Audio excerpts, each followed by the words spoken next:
Hello မင်္ဂလာပါနေတိုင်း blog တင်ချင်ပေမဲ့ကျမမှာ edit ဖို့အချိန်မရှိရနဲ့ကျမမတင်ဖြစ်ဘူးပေါ့နော်အဓိက Hella page လေးရ Hella ကဒီ beauty နဲ့ပတ်သက်တာလေး Hella ရဲ့ personal case လေးတင်ချင်တာ Hella video ရိုက်တာရော edit လုပ်တာရောကိုယ်တိုင်လုပ်ရတာဖြစ်တဲ့အတွက် Hella မှာညဘက်အချိန်ပဲရှိရပေါ့နော်အဲ့တော့ရှိရဲ့အချိန်လေးကိုရှိတဲ့လူ video ရိုက်ပြီးတော့တင်တော့ video တော်တော်များများရိုက်ထားရညဘက်တွေဖြစ်တာများရပေါ့နော်ကိုကိုရိုင်းကငယ်ငယ်လေးရဲ့အလားပါနဲ့ပတ်သက်ရင်အရင်စိတ်ဝင်စားရပေါ့နော်ဒါပေမဲ့ပိုဆိုးတာ Hella အိမ်က Hella ကိုအလောက်လှပြင်တာမကြိုက်ပါဘူးအဲ့တော့ရန်ကုန်မှာရ Hella skin care နဲ့ပတ်သက်တာ blogging လုပ်ဖို့လုပ်ချင်ပေမဲ့ကွာအိမ်က supporting မရှိရတယ်ကိုပိုင်ဝင်ဝင်မရှိရနဲ့ရော Hella ဘာမှမလုပ်ဖြစ်ခဲ့ဘူးကိုနဲ့တက်တူရွယ်တူလေးတွေကပစ္စည်းကောင်းစားတွေတုံးတယ်ကိုသုံးချင်တာတွေတုံးပြလို့ရှိရင်စိတ်မကောင်းဖြစ်ခဲ့ရတယ်ပေါ့နော်ဒါပေမဲ့ကိုတက်ကိုရွယ်မှာအခုကိုပစံနဲ့ကိုသုံးနိုင်ဆွဲနိုင်နေဆိုတော့လေဘာပဲဖြစ်ဖြစ်အိမ်ကိုလွမ်းမိမဲ့လေအခုဘဝကိုနေပြောရလို့ပဲပြောရမှာပေါ့နော်အမှန်တိုင်းပြောရရင်အရင်တော့ Hella အလှအပနဲ့ပတ်သက်ရင်အလောက်စိတ်ဝင်စားဘူးပေါ့နော်ဘာလို့လဲဆိုတော့အိမ်ကလည်းဘာမှမသိရလေတကြောင် Hella အလှအပတဲ့စားတာတောက်တာအပြင်ထွက်ရတာ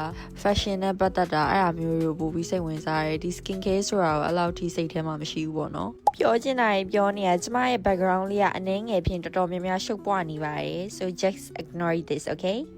that's it ဘာဖြစ်ဖြစ်နောက်ဗီဒီယိုမှာပြန်တွေ့မယ်တတာ